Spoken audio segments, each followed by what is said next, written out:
В 20 году XX века были подписаны документы о образовании Национальной Республики Тая СССР.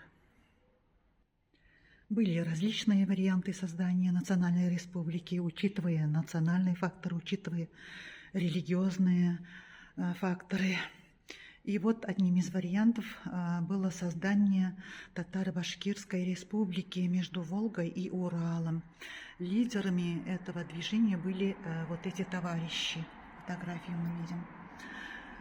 Это слева Гаяз Исхаки, Садри Максуди и Фуат Туктаров. Была идея создания штата Идль-Урал между Волгой и Уралом.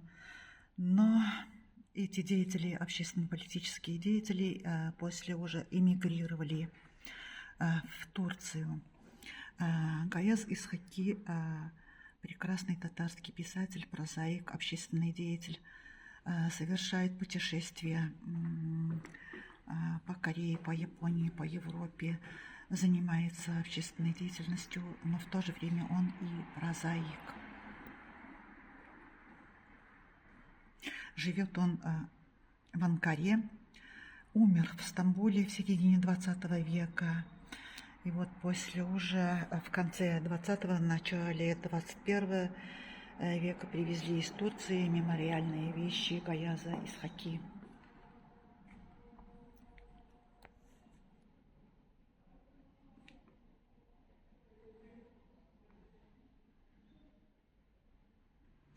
Книги же его стали издавать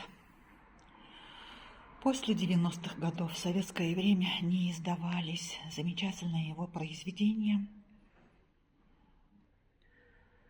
Эти идеи образования Татаро-Башкирской республики, штата Идль-Урал между Волгой и Уралом не были осуществлены.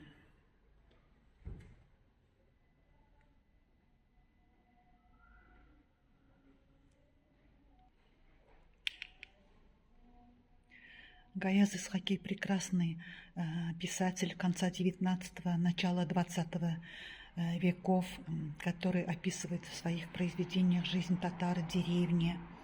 Сегодня уже даже поставили спектакль, например, в Академическом театре имени Камала поставлен спектакль по его произведению «Тормош Мабу. Жизнь ли это?» Прекраснейшее получилось произведение.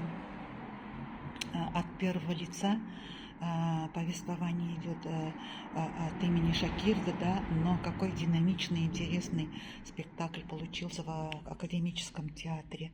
Ну и в театре юного зрителя также по его повести Кячуль-Читека поставлен, ну, о татарских сапогах, ячигах в стиле кожаной мозаики, где рассказывается о мальчике, который ждет такой подарок, ячиги красивые.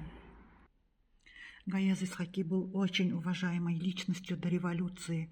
Даже на документах, которые получали выпускники учебных заведений Шакирды, видели его портрет. Амирхан Генике рассказывал как-то Баки Урманче, нашему первому татарскому скульптору, о том, что когда он знакомился с Гаязом Исхаки, когда его представили, Гаяз Исхаки, он сказал так: «Кулан убеп гурештем», что в переводе значит «я поздоровался с ним за руку, я поцеловал его руку». Такая была уважаемая личность Гаяз Исхаки.